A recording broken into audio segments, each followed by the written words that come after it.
ইজতেমায় মাওলানা মোহাম্মদ সাদ কান্দালভিকে আসার অনুমতি দিতে প্রধান উপদেষ্টার প্রেস সচিবের কাছে স্মারকলিপি দিয়েছেন তার অনুসারীরা।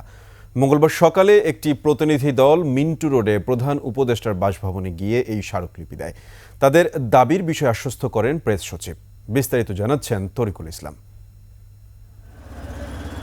তাবলিগ জামাতের এক অংশের নেতা ভারতীয় মাওলানা সাদ কান্দালভিকে ইজতেমায় আসতে দেওয়ার দাবিতে মঙ্গলবার সকালে কাকরাইল মসজিদের সামনে বিক্ষোভ করে তার সমর্থকরা। আমাদের আমির কখনোই ভুল অক্ষরেও বলে নাই যে আল্লাহর হাতে হিদায়াত নাই, এই ধরনের মিথ্যা কথা বলে বলে জনগণকে উস্কাইছে। মিন্টু রোডের প্রধান উপদেষ্টার বাসভবনের উদ্দেশ্যে যাত্রা করে পুলিশের বাধার মুখে পড়ে তারা।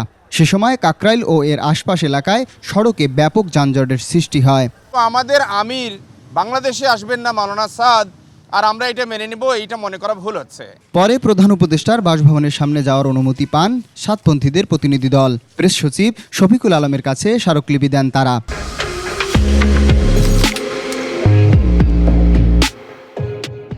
আলোচনা তো চলছে, সেখানে তো এখন এই ফাইনাল কিছু তো আর হয়নি। আর আমরা মধ্যে স্মারকলিপিটা নিয়ে মাননীয় প্রধান উপদেষ্টার কাছে দেখি এরপরে যেটা পরবর্তীতেই।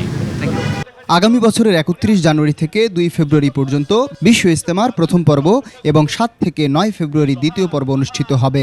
ইজতেমার দ্বিতীয় পর্বে মাওলানা সাদের উপস্থিতি চান সাতপন্থীরা। তরিকুল ইসলাম, একুশে টেলিভিশন, ঢাকা।